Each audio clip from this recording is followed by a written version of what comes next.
Mark here. Hot Thunder, unscripted, uncensored, unapologetic.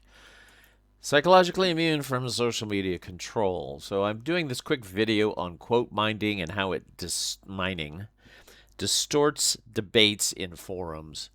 Um, I'm going to try to make this short and sweet, but I have to say this is something that's irritated me, and I think my irritation comes through that I hate it when people will pick and choose little snippets, try to make an argument from it, but completely ignore the rest of your argument. And so it's a common chat room tactic, forum tactic to do this.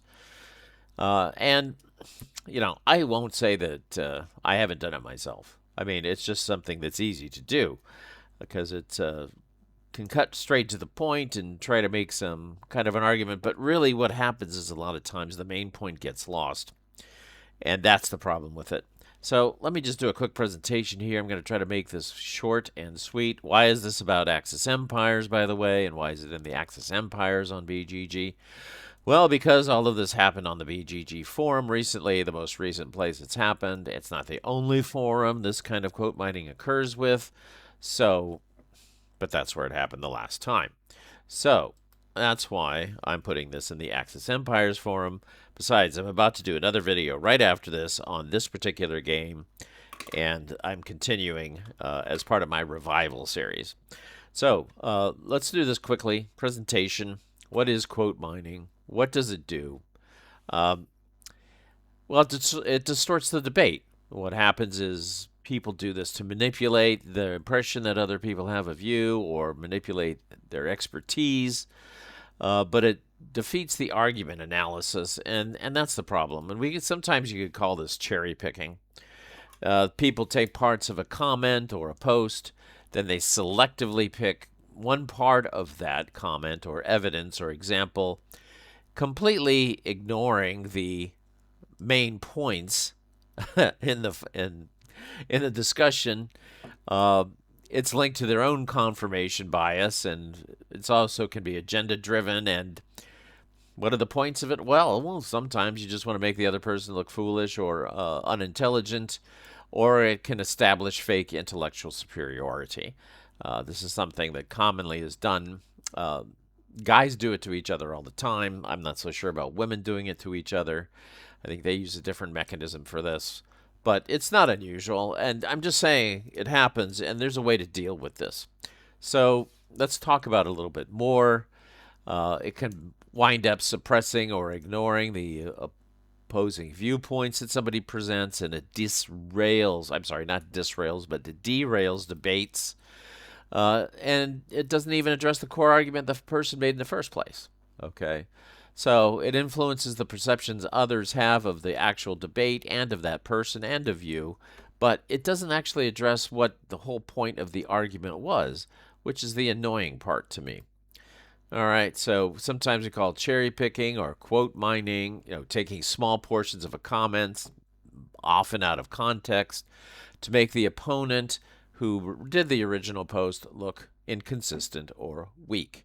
So it also violates what might be called the principle of charity in discussion, which is, to take everything into account that the person's saying and address the whole comment. All right, so what happens is this selective quoting can and often does distort the discussion quality. Context does matter when evaluating arguments. You've got to look at somebody's entire argument and post, not just cherry pick an example or something and to try to tear it down. That's unfortunately something that happens a lot. So you got to, if you're going to do a strong analysis, you have to engage with the full argument. Now, one of the mistakes I make is that I will debate these people who do the cherry picking of my comments, and all they do is then they come and cherry pick another one and cherry pick another one, and never really get to the point. They ignore the point, they ignore your good points, and finally, you know what? I've realized I've been wasting my time, my valuable time, trying to talk to these guys who are, in my opinion, acting like jerks. But, that's them. I look, I'm not going to say that I haven't acted like a jerk myself. People can be jerks. All right, so how to handle the cherry pickers if you run into this. And one of the reasons I'm doing this quick video is, a lot of people won't participate in forums for this specific reason. Okay. Even though BGG has a lot of rules about this and that, and you're supposed to be polite and you're all supposed to be nice, people always find a way around it by staying within the rules of BGG. And if you call what I'd say call a spade, not to use that in any other word, that just basically calling the thing that it is exactly what it is. Sometimes if you do that, BGG will, pounce on you, get in trouble. You're not allowed to do that if it doesn't agree with the perspectives of either the other people or BGG rules. So one of the reasons why I do these videos is because this is over on YouTube. Now, I post it on BGG and they take it down. It's still on YouTube. They haven't really suppressed me at all. Okay. So a lot of times you'll see me do some of these videos because I simply don't want to engage in this. But if you find somebody who's cherry picking or quote mining your comments, here are some ways to handle it without getting involved with the actual debate. Okay? Tell them this.